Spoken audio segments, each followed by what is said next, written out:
Alors batata maman bandiku partout vous avez nanga le roi du rire femme un homme isobe oya mesa ku sexapino donc oyo mesa na kuta banda ko ça atuna mutu ya wana na yiribino massage mo na zo yibisapino mutu nyonso adingaka femme nom isobe sipirisanga pena ilugu moko na sipirisa binu mingi mais turo yo bibu sipisanga na sabino mbonte na sabino utinde na birambate na sengi kaka ilugu moko biso nyonso ubezali ba femme ba fana kwiti ya femme nom isobe bo s'abonner na Megrabel 4 TV. Megrabel 4 TV ya Suzy Cote. Voilà maman biso Suzy Cote. Asali biso seulement ki ta comme casse. On yo soto lingaka ba avant-hier ya femme nom isobe aseka. Ndenge ya ringi a s'abonner na Megrabel 4 TV. Au mona femme nom isobe le roi du rire. Nyasa. Allez, on revisite à la prochaine.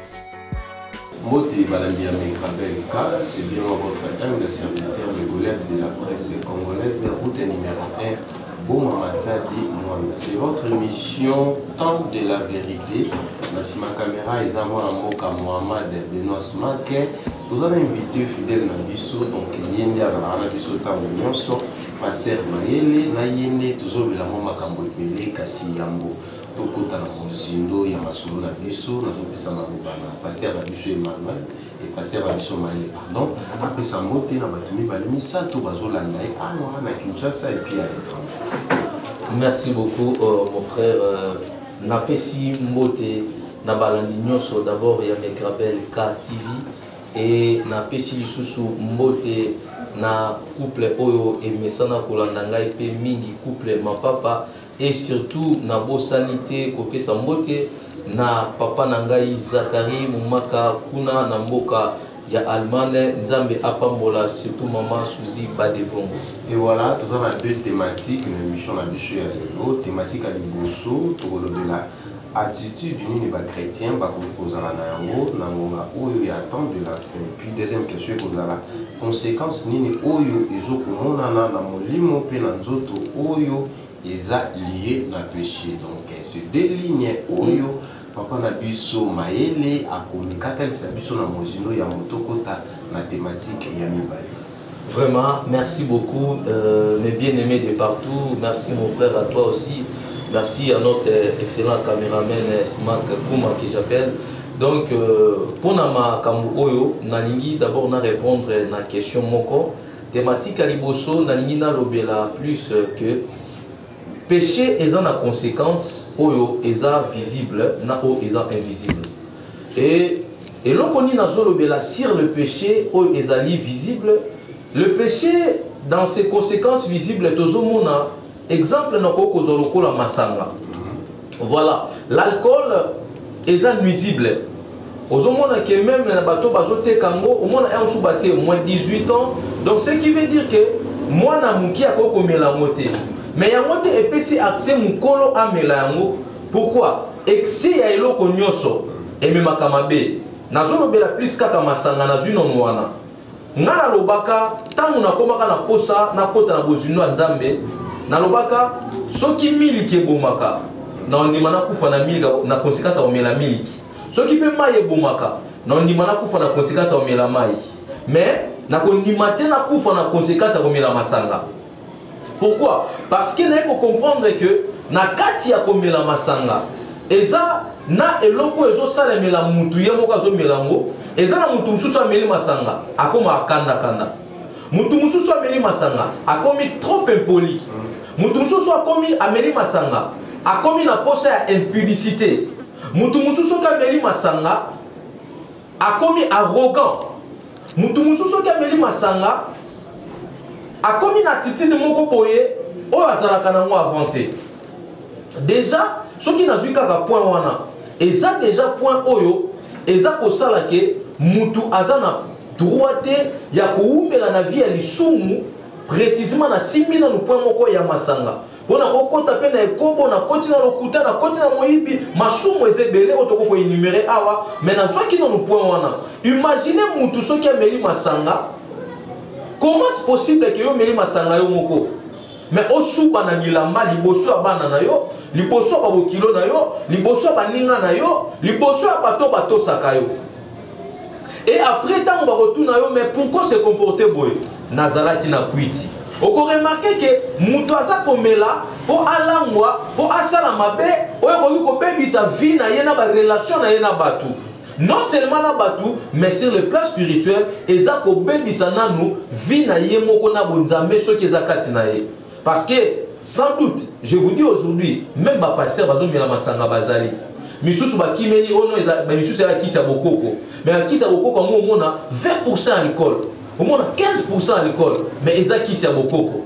Pasteur mususu pe au moins na pona yebo santu, yaza mo santu, ngaba masangana na simba ba mote, ngana nyela kaka ba vin rouge. Oh, papa, yebite que vin rouge peut contenir kaka alcool. Donc tout ce qui est alcoolisé, eza bien te pona mwana nzambe. Eza bien te pona mosala nzambe. Donc premièrement, eza très important d'abord conséquence ya péché physique ya mwana et na kati ya komela masanga. Okomona ke mutu tant okoka posa nzoto wana eza na bato mususu balala na mibali to na basi oyo bakana te akutani na une circonstance. Pourquoi? Parce que ameli masanga.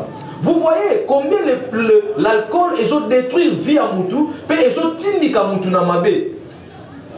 Donc eza par ici na pesa ka raison na lobaka ngo chaque fois na kata émission na biso eza par ici na pesa ka bandeko oyo balobaka que masanga eza mama ya masumu nyoso. Eza bandeko ya religion na biso ya Islam.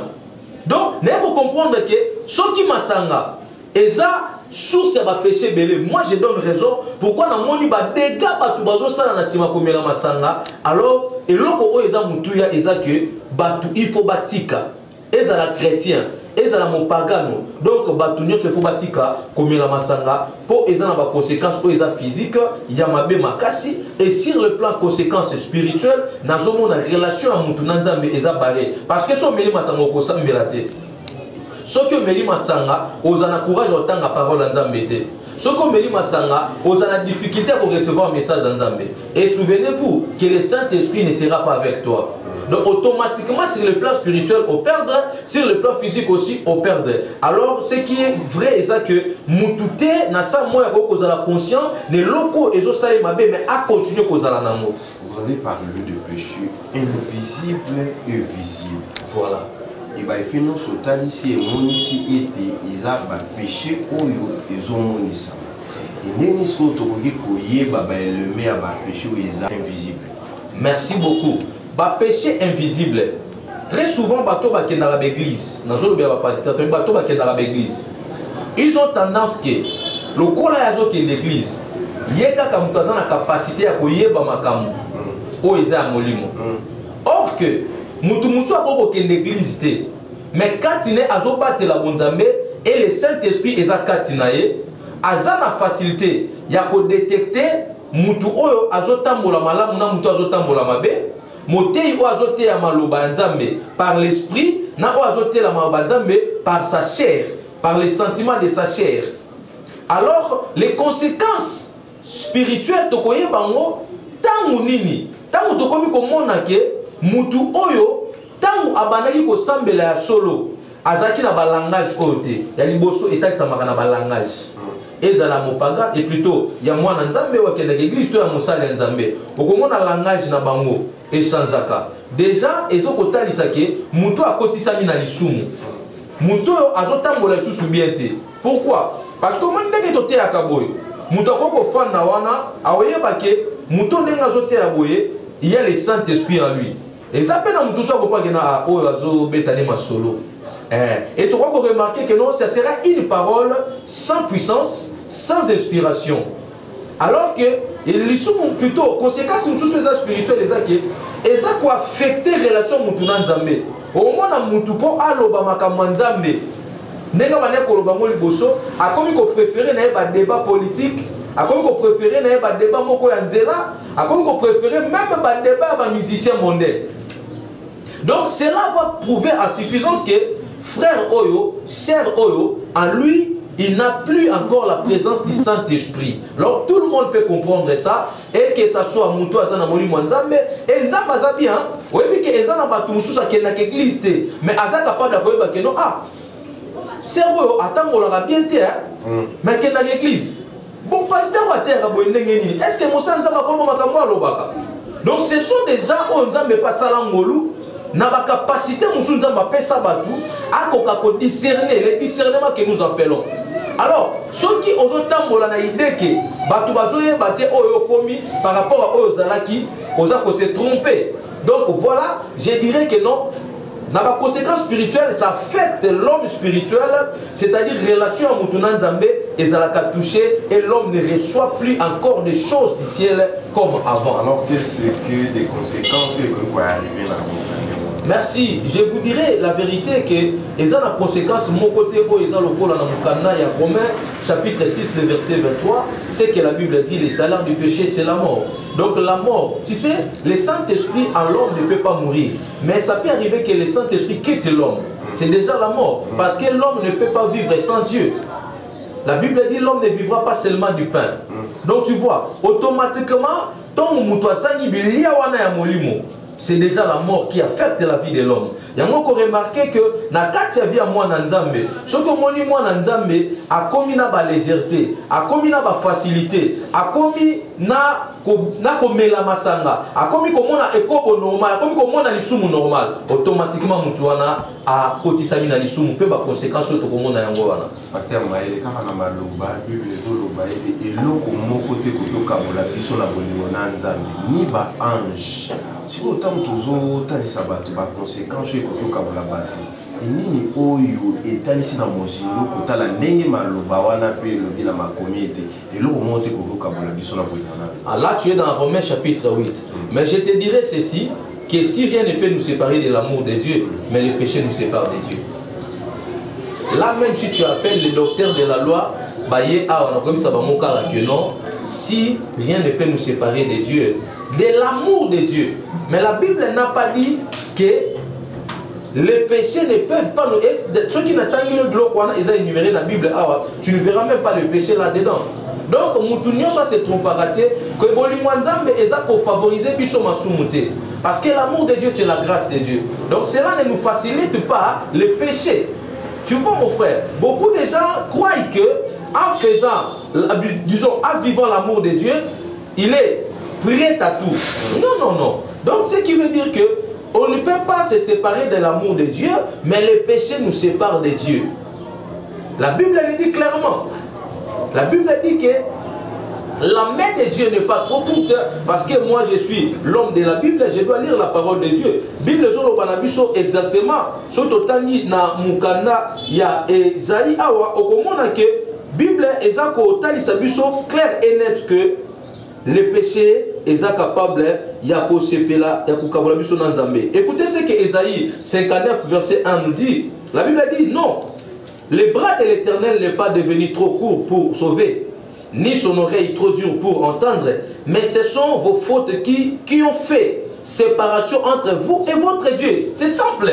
Donc le péché nous sépare de Dieu. Or, une fois que la personne se sépare de Dieu, automatiquement cette personne ne vit plus dans l'amour de Dieu. Donc voilà. Même les pasteurs sont séparés de Dieu. Ose à la pasteur, ose à la roi, ose à la président.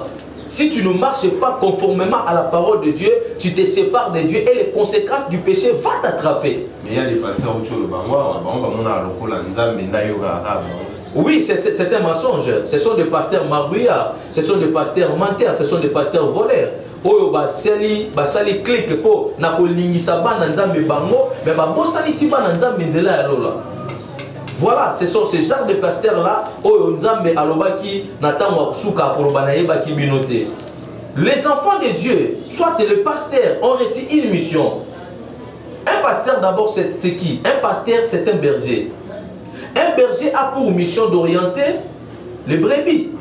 Maintenant, quand les brebis sont égarées, Dieu, quand il viendra, il demandera à toi, le berger, Je t'ai donné les brebis pour les orienter vers les chemins du ciel. Nengeni yo longoli bango na nzela ya lola, na nzela ya bomoyo. Yo koti si bango na nzela ba sentiment na yo. Okoti bango na nzela ba pose ya nzoto na yo. Okoti bango na nzela ya makambu oyo lingaka. Donc automatiquement tu verras que l'homme se sépare de Dieu par rapport à ces choses. Et ces pasteurs-là ne verront pas les seigneurs. Ce qu'ils peuvent faire, ils vont se repentir, ils dans le vrai chemin de la vérité de Jésus-Christ. Oui.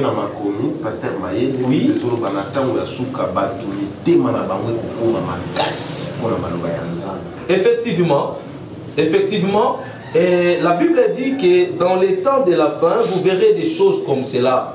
Et dans ces choses-là, pourquoi et ça parce que séduction est. Séduction est et séduction est ko salanine. Séduction est ko longola mutu na présence ya Nzambe. Et ça eloko koma ki na jardin dedans, ça n'a pas commencé aujourd'hui. Et ça même pas les choses de dire que non, Nathan Masuka. Et ça makambo banda même Nathan Bandeli. Nous avons vu Adam et Ève dans les jardins. Ils ont été séduits par les serpents. Pourquoi la séduction était venue? Les diables, la Bible dit, rôdent tout autour de ceux qui craignent l'Éternel. Pour faire quoi? Pour les dévorer. Mais l'ange de l'Éternel vient pour nous arracher du danger. Alors que ce que le diable fait est contraire à ce que Dieu fait de nous. Alors, nous sommes déjà à ces temps où la séduction a pris tellement de l'emprise dans Katia Mokili Oyo, ceux qui osent aller et lutter. Ceux qui osent mo bengami, ceux qui osent mo tinami. Donc il faut oser la prudence, oyer ba ko distinguer le bien et le mal.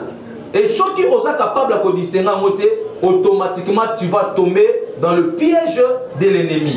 Alors l'attitude nini to simba pona ngonga oyo to komi na moya suka. Merci beaucoup pour ce temps de la fin. Et loko oyo ba Christo nyonso ya samoi to pe ba nyonso ba ndimeli Yesu Masiye sengeli ba yeba oyo ekoki ko sauver bango na kati ya fléau oyo to pe na kati ya mabe oyo ezali ko se moko. Et loko yango ezanini. Eza seulement que il faut que bana Nzambe bandi makotambola na kobanga Nzambe pe soki babani Nzambe molimo mosantu akoya kati na bango nde molimo mosantu akososolisa biso bosolo kati na Yesu Masiya nde tokoyeba kobika lolenge Nzambe aza kozela biso ndenge nini Nzambe alingi totambola. Donc la Bible dit celui qui marche selon la chair moissonnera de la chair la corruption, mais celui qui marche selon l'esprit moissonnera de l'esprit la vie éternelle. Donc et comme ita oyo bana Nzambe batambola na molimo mosantu po bayeba kosala misala ya molimo po babuka pe muma ya molimo. Et voilà, tu es dans la deuxième thématique na biso Papa Mayele. Est-ce que mosali ya Nzambe pe akoki koma acteur politique? Effectivement, mosali ya Nzambe omoni Jésus tant ba proposa obi que Jésus na biso na Bible ba proposa ka bokonzi mais il a refusé. Aboyaka bokonza mokili parce qu'on ne peut pas servir deux maîtres à la fois. Tu sais, ceux qui m'ont commis acteur politique, n'a pas sepela aux acteurs politiques parce que tu es congolais. Mais aux acteurs politiques pour au comment kokota na ba institution ya moka na ba institution ya moka ezana lo lenge na bango batambola nango ezana lo kuta na kati ezana moyibi na kati ezana injustice na kati eza na makambo mabe ebele. Alors ce qui un homme de Dieu a boyi komi kotisa na kati ya makambo wana c'est premièrement pour sauver notre âme naye parce que on dit c'est seul Christ qui est mort pour toute l'humanité. On n'y aura aucun homme sur la terre qui mourra pour l'humanité.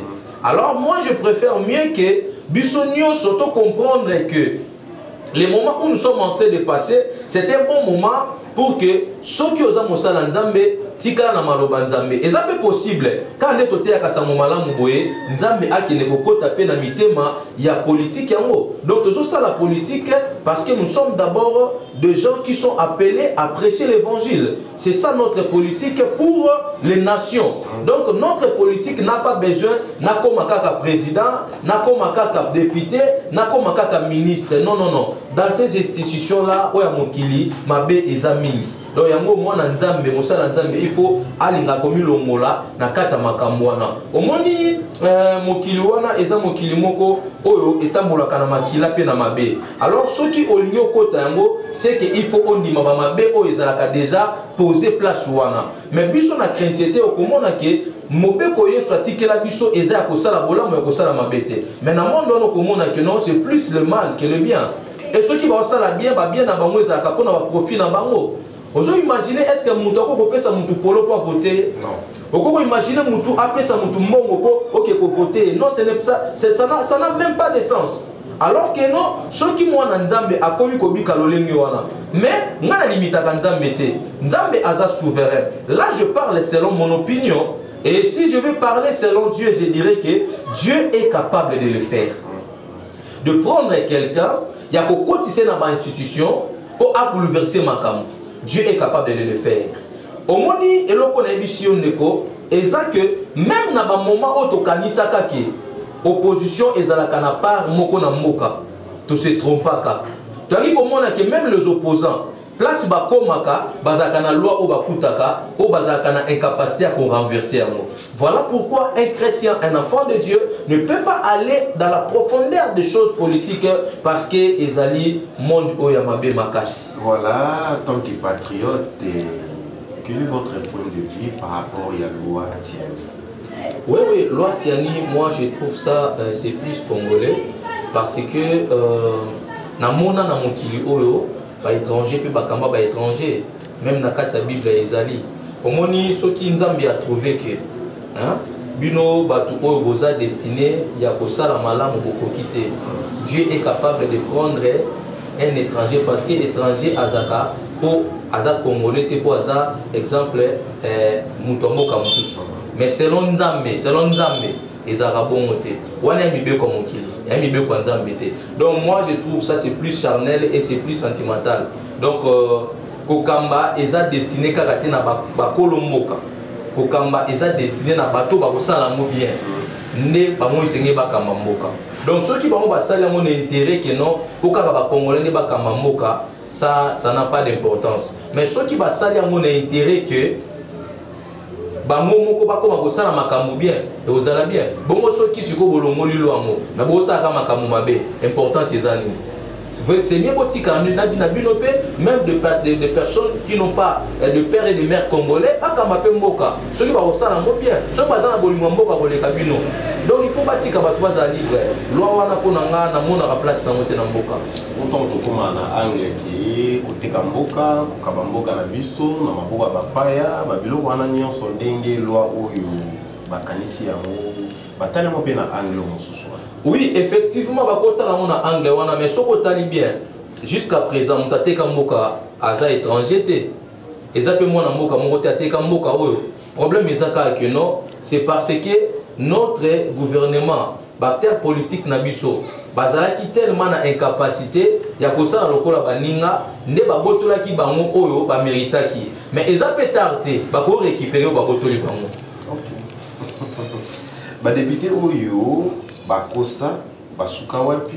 Deuxième question nango oyo baye lelo na lokuta suite na bango yozali. Oui, ba député naza vraiment na message moko très important pour na bango mon frère. Omoni ba député bayaka na ba vie ya ba population na message moko ezalaka ya espoir. Ezalaka na message moko que non ngai soki na komi na kosala boyo. Mais soka komi mukolo bondo tu na komo isabino wana eza musala na ngai te. Bon, problème ezate. Mais yo oyibisaka batuke awande na okende boye. Na ke kolobela bino, bino bo fanda, ngana ke na parlement kolobela bino. Mais to mona batu balongwe awa ba ke na parlement ko balobela batu, bana bakenda baloba na telo moko te.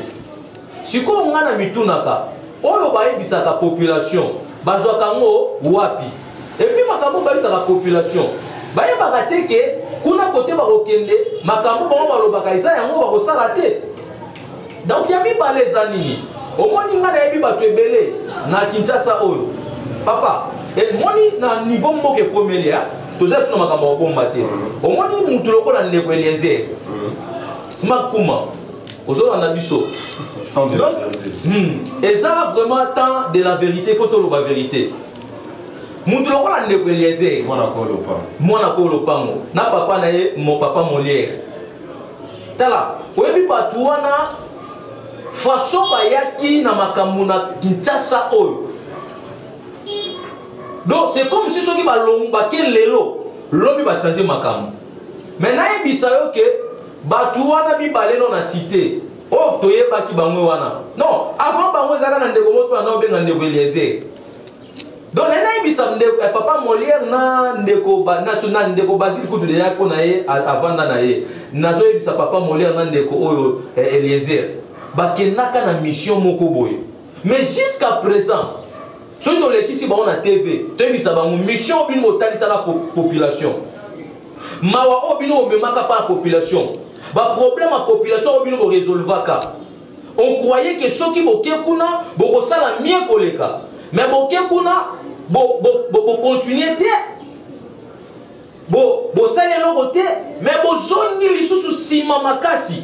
Donc, ngai regret nangeza que ba député oyo baza ba kosa ki population na ba élection passée vraiment pour s'assurer que cette fois-ci place na bino ezate pas la population na bokosa ki. Donc to comme na posa ba député oyo ba okende pe ba loba makambo solo o ba kana koloba. Donc sort ya ba député oyo ba yaka ba kosi ba bakei ba ye ba question ba zongi bisu boye population ne ko yamba bango te parce que mission o population pesa ki bango ba kokisi ya moté. Ezande moko ndeko Basile pa kokisa mission na été yango amona te aloba isu ni na TV yo mona ke susu ezapeka nemo bango pe ko sa yo sa mela bango donc ba ye ba te ba yo ko sa biso susu nini donc tant ba comprendre que non ah makamto batina so de kokite to vanda mission banda kuna biso maintenant on va chercher de nouvelles personnes au ba za pe capable ko sala moko le kabango batango wana sika e foka bino moko kende passer mai non ezaka bisote mokileza nzambe nzambe azana bato ebele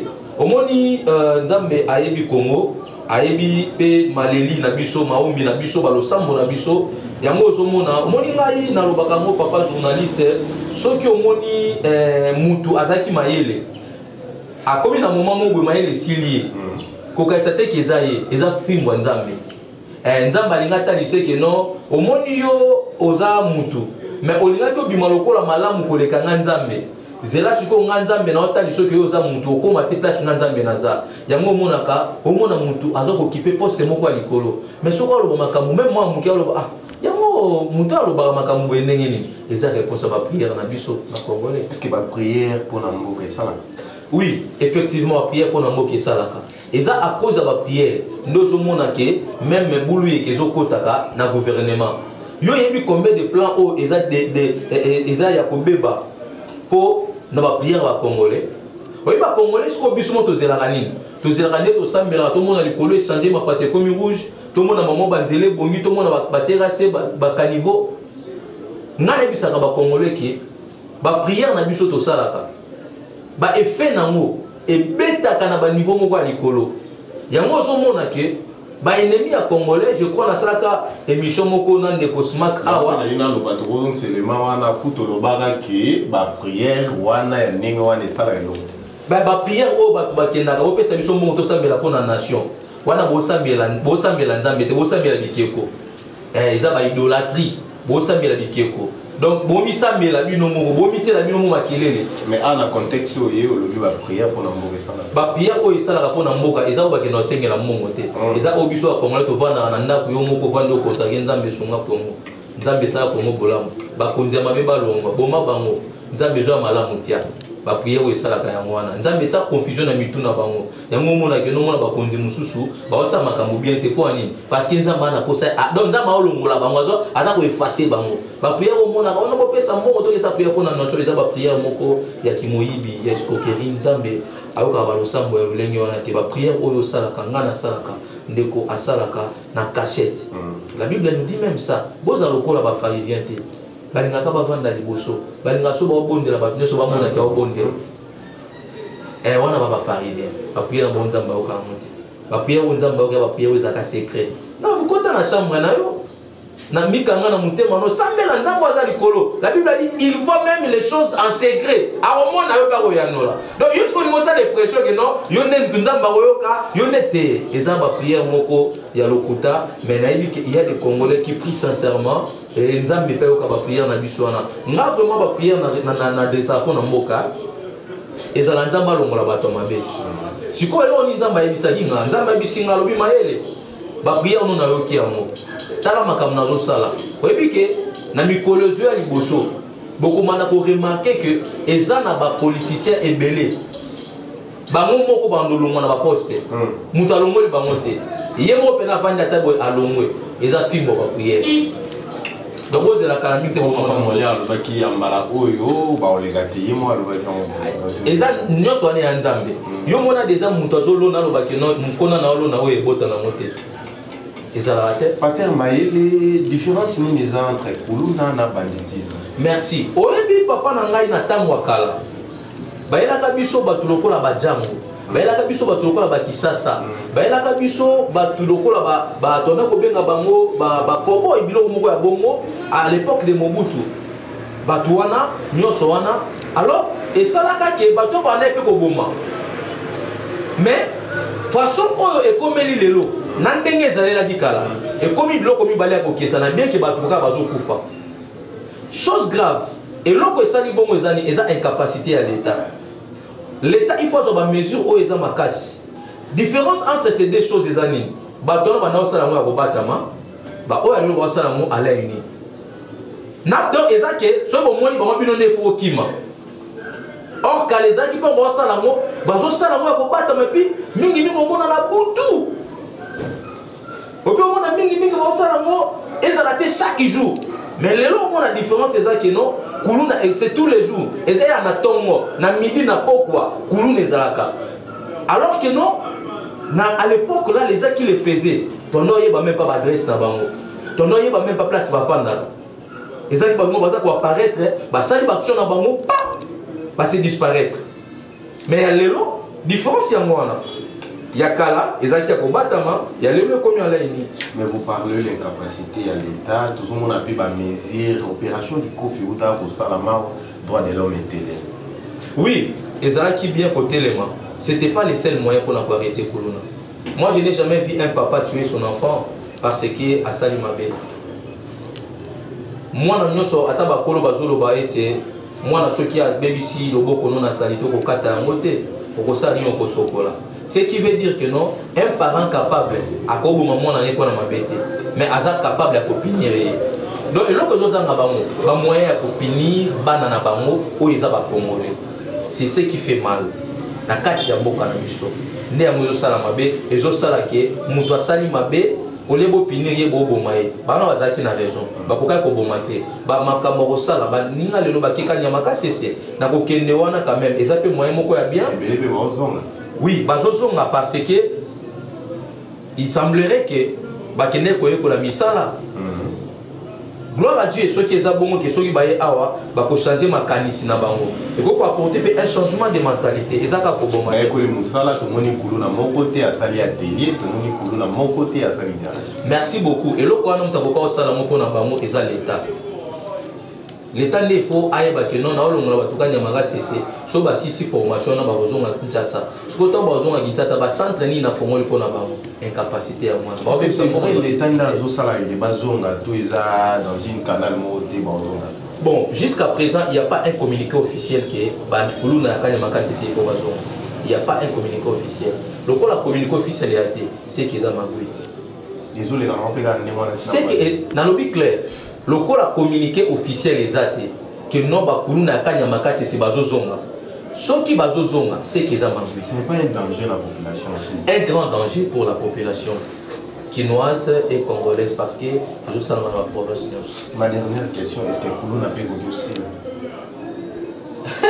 Koulou na Kinshasa.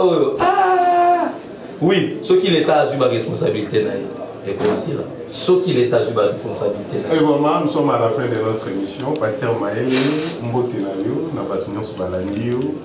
Vraiment, na ozanga te ko pesa kaka mbote na bino bandeko nanga tozana bino awa et puis na coordonnatrice na biso mama Suzy Badebongo esika zwami et bandeko nyonso oyo baza kolanda nga na ndaku na bandeko na ngai ya libota et surtout plus makasi na mama na ngai Gina Ntimba nzambe apambola ye esika zali nzambe apambola mama Germaine Kaye future honorable nzambe apambola Lydie oyo azali pe moko ya batu oyo basoutenaka émission oyo surtout Patrick Mapapa na couple na ye.